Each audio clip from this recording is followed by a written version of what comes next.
மதிப்புக்குரிய திருமா அவர்களே, பொதுவெளியில் நாகரிகமற்ற முறையில் கூட்டணியில் அமைச்சரவையில் இடம்பெற்றுக் கொண்டு பேசுவதை நாங்கள் வன்மையாக கண்டிக்கின்றோம். அதே மாதிரி மற்ற கட்சியில இருக்கவங்க பேசுறாங்க அப்படின்னா, நீங்க அவங்கள கண்டிக்கணும், வாயடைக்கணும். அப்படித்தானே நீங்க திமுகவுல இவ்வளவு நாள் செம்பு தூக்கிக்கிட்டு இருந்தீங்க. அது எப்படி இங்க கூட்டணியில இருந்துகிட்டு நீங்க திமுகவுக்கு ஜால்ரா போட்டு செம்படிக்கிறீங்க? அசிங்கமா இல்ல? அனைவருக்கும் வணக்கம். இன்னைக்கு வீடியோல நாம் தமிழர் கேவல கெட்டவங்களோட ஒவ்வொரு செயல்பாடையும் பார்க்கும்போது, எப்புட்றா இவங்கலாம் மக்களுக்கானவங்க அப்படின்னு சொல்லிட்டு வேட்டி சட்டைய கட்டிக்கிட்டு ரோட்ல திரிறாங்க அப்படின்னு தான் கேட்க தோணுது.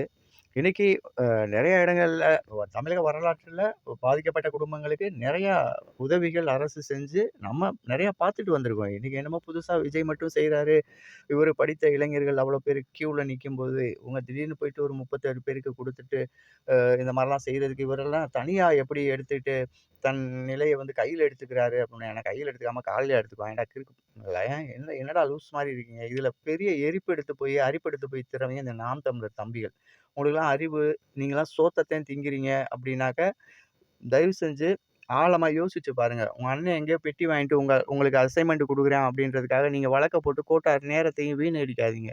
உதாரணத்துக்கு இப்ப சமீபத்தில நடந்த சம்பவத்தை சொல்றேன்.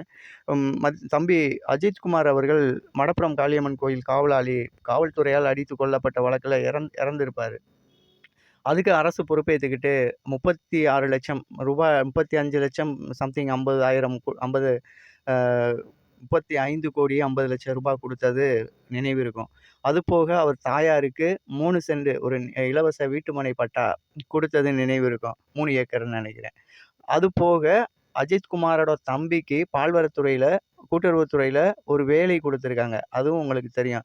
நீங்கலாம் அப்ப எங்கடா பொத்திக்கிட்டு உட்கார்ந்திருந்தீங்களா உள்ள? இன்னைக்கு விஜய் மதிப்புக்குரிய தமிழக முதலமைச்சர் திரு ஜோசப் விஜய் அவர்கள் குடுக்கும்போது மட்டும் உங்களுக்கு எரியுது. உங்க அண்ணனுக்கு எரிஞ்சு ஒழுதுட்டு இருக்குன்னு சொல்லிக்கிட்டு இருக்கான். நீங்கலாம் என்னடா திரள் நிதி வாங்கி நீங்க திங்கிறீங்க. அடுத்தவன் காசுல தான் நீங்க வாழ்ந்துட்டே இருக்கிறீங்க. இதையெல்லாம் தாண்டி கூட தன்னோட பணத்துல தான் சம்பாதிக்க வேண்டிய பணத்தெல்லாம் விட்டுட்டு இந்த மக்களுக்காக வந்து நல்லது செய்ய போறேன் அப்படின்னு சொல்லிட்டு, இன்னைக்கு ஊழலே இல்லாத ஒரு ஆட்சிய குடுத்துக்கிட்டு இருக்காரு. அந்த காலகட்டத்தில அப்ப அது வந்து அரசு சம்மந்தப்பட்டது. அரசு ஊழியர்கள் அடிச்சதுனால அவர் இறந்துட்டாரு. அதுக்கு நாங்க குடுக்கணும். வேலை குடுத்து தான் ஆகணும். அப்படின்னு நீங்க சொல்லுவீங்க. ரைட்டு குடுங்க. அரசு சம்மந்தப்பட்ட நிகழ்வு தானே! அரசு தானே! அரசு சம்மந்தப்பட்ட காவல்துறை தானே அடிச்சு கொன்னு புடிச்சு ஒத்துக்கிட்டீங்க. நீங்க இதெல்லாம் பனிஷ்மென்ட் குடுத்துட்டீங்க. நான் என்ன கேட்கிறேன், கரூரில் கூடிய கூட்டத்திற்கு பாதுகாப்பு குடுக்க வேண்டியது அரசு. அந்த அரசு பாதுகாப்பு குடுக்க சொல்ல வேண்டியது தமிழக அன்றைய முதலமைச்சரா இருந்த ம மதிப்புக்குரிய ஸ்டாலின் ஐயா அவர்களின் கீழ் இருந்த காவல்துறை. அன்னைக்கும் காவல்துறை பாதுகாப்பு குடுக்காததுனால தான் அந்த 41 பேர் இறந்து போயிட்டாங்க. நல்ல ஒரு பாதுகாப்பு குடுத்து, அவங்கள ஒழுங்குபடுத்தி இருந்து கூட்டம் இங்க நிக்காதீங்கப்பா, இங்க நிக்கக்கூடாது, இங்க நிக்கக்கூடாது. நீங்க இப்படியெல்லாம் பெரிய அளவுல கூடுனீங்கன்னா, கூட்ட நெரிசல் ஏற்படும். ஏன்னா, அவங்க அவங்க சந்திக்காத கூட்ட நெரிசலாங்க. ஒரு காவல்துறையா இருக்குது. இன்னைக்கு தான் காவல்துறை அவங்க. என்னைக்கு நம்ம நாடு சுதந்திரம் வாங்குறதுக்கு முன்னால இருந்து காவல்துறை, ராணுவம் எல்லாமே இருந்துட்டு தான் இருக்கு. இவ்வளோ கூட்டம் இங்க அத்துமீறி கூடிட்டாங்க அப்படின்னா, எங்க உயிர் பலி ஏற்படும் அப்படின்னு அவங்களுக்கு நல்லாவே தெரிஞ்சிருக்கும். அத தமிழக முதலமைச்சர் காதுகளுக்கு கொண்டுட்டு போயிருப்பாங்க. அப்ப அவர் என்ன சொல்லியிருக்கணும், "தயவு செஞ்சு அங்க இருக்க கூட்டங்கள கலைச்சிருங்க. அதிகமா கூட விடாதீங்க" அப்படின்னு சொல்லி ச கொ ந வர வர குறைச்சிருந்தாவே அந்த உயிர் பலி ஏற்பட்டிருக்காது. அப்ப அந்த உயிர் பலி ஏற்படுறதுக்கு காரணமா இருந்த பாதுகாப்பு குடுக்க முடியாத அன்றைய தமிழக அரசு, அவங்களுக்கு அந்த வேலைவாய்ப்பு குடுத்துருக்கணும். ரூ. 35,00,000 மட்டும் குடுத்துட்டு, அவங்கள ஓரங்கட்டி விட்டுருச்சு. ஆனா, அதே டைம்ல தமிழக வெற்றி கழக தலைவரும், அன்றைய அ தமிழ இன்றைய முதலமைச்சர், அன்றைய கட்சி தலைவரா இருந்த விஜய் அவர்கள், தேர்தல் வாக்குறுதியிலே இத குடுக்குறாரு. வாய்மொழி வாக்குறுதி வாய்மொழி வாக்குறுதியா உறுதியளிப்பு என்னோட சத்தியம் அப்படின்னு சொல்லி பொது மேடையில பேசுறாரு. அதத்தானே இன்னைக்கு செஞ்சிருக்காரு. இல்ல அன்னைக்கு பேசும்போதே, சொல்லும்போதே, "என்னப்பா உங்க வீட்டு தமிழ்நாடு அரசு நெய்யில் எடுத்து நீங்க பொங்கச்சோறு கிண்டணும்னு நினைக்கிறீங்க?" அப்படின்னு கேட்டுருக்கலாம்ல நாதாரிகளா. உங்களுக்கெல்லாம் என்ன அதாவது ஒண்ணே ஒண்ணுடா, உங்களுக்கு முடிவாகி போச்சு. நீங்க எது செஞ்சாலும், உங்களுக்கான லஞ்ச லாவணியம் வரக்கூடிய இடத்துல எது செஞ்சாலும் சிறப்பு, மகிழ்ச்சி, சந்தோஷம். ஆனா, உங்களுக்கு 10 பைசா வராத திட்டம் எதையாவது தமிழக அரசு தொட்டுருச்சு அப்படின்னா உங்களுக்கு எரிஞ்சிரும். பின்னால மொளகாய எடுத்து அப்புன மாரி. அப்படித்தானே? சரி விடுங்க. இவனுங்க கடந்து போவோம். ஆமா. இவங்கள கடந்து போ முடியாதுங்க. இன்னைக்கு வந்து அது ஹியரிங் வருது. மதுரை ஹைகோர்ட்ல. ஆனா, அந்த கேஸ் ஏற்கனவே 2 பேரு, 3 பேரு வழக்கு தொடுத்து நல்லா நங்கு நங்குன்னு கொட்டு வாங்கிட்டு வெளியில போயிருக்காங்க.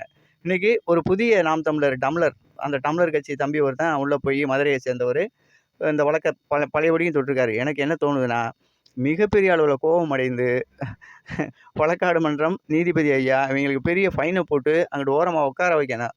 கோர்ட்டின் நேரத்தையும், அ நீதிபதிகளின் பொன்னான தீர்ப்புகள் அடுத்தடுத்த விசாரணைகளை நடத்த விடாமையும், இந்த மாரி வழக்குகள போட்டு வீணடிச்சிட்டு இருக்காங்க. சரி அது அப்படியே போட்டும். கடந்து போவும். கருமம்டா.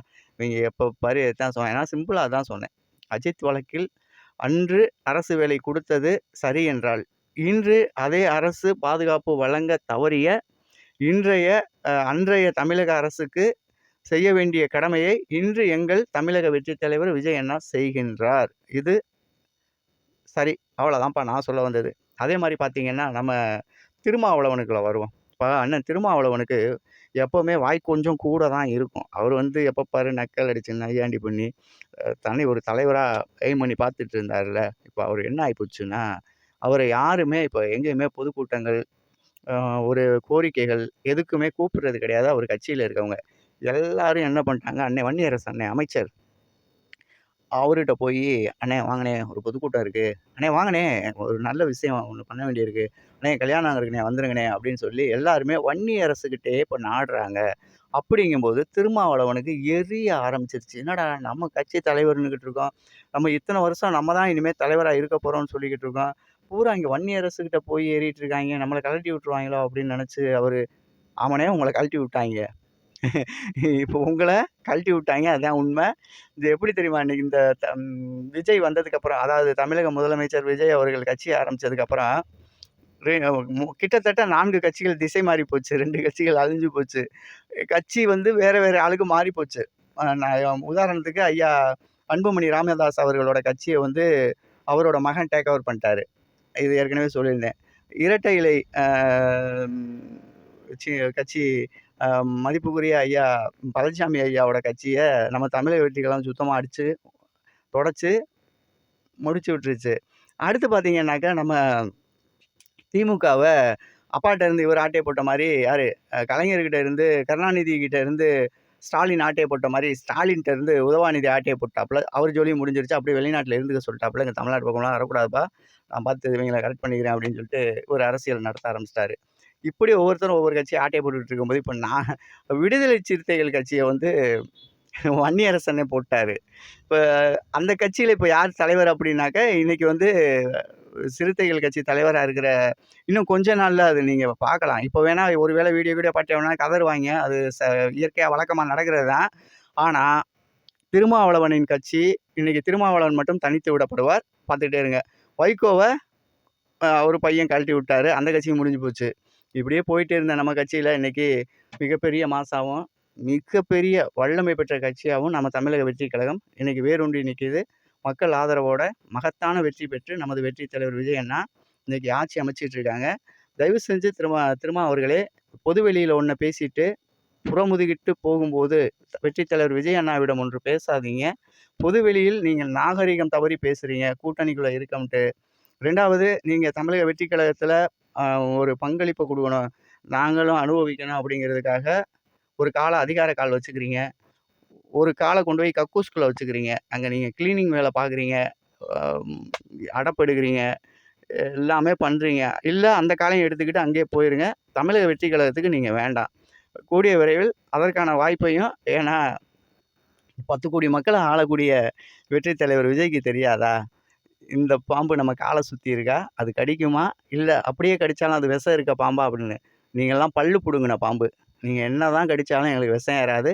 தயவு செஞ்சு திருமா அவர்களே, பொதுவெளியில் நாகரிகமற்ற முறையில் கூட்டணியில் அமைச்சரவையில் இடம்பெற்றுக் கொண்டு பேசுவதை நாங்கள் வன்மையாக கண்டிக்கின்றோம்.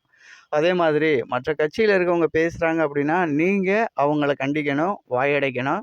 அப்படித்தானே நீங்க திமுகவுல இவ்வளவு நாள் செம்பு தூக்கிக்கிட்டு இருந்தீங்க. அது எப்படி இங்க கூட்டணியில இருந்துகிட்டு நீங்க திமுகவுக்கு ஜால்ரா போட்டு செம்படிக்கிறீங்க? அசிங்கமா இல்ல? திருமா அவர்களே, மாத்தி யோசிங்க. சரியான திசையில அண்ணன் வன்னியரசு அ ப பயணிக்க ஆரம்பிச்சுட்டாரு. ரொம்ப பேசுனீங்கன்னா உங்கள கழட்டி விட்டு அவர் கட்சிய டேக் ஓவர் பண்ணிருவாரு. நன்றி, வணக்கம். மீண்டும் அடுத்த வீடியோவில் சந்திப்போம். இதுவரை நம்ம வீடியோ பார்த்திருந்தவங்க கமெண்ட் பாக்ஸ்ல உங்க கருத்துக்கள சொல்லுங்க. நன்றி, நன்றி.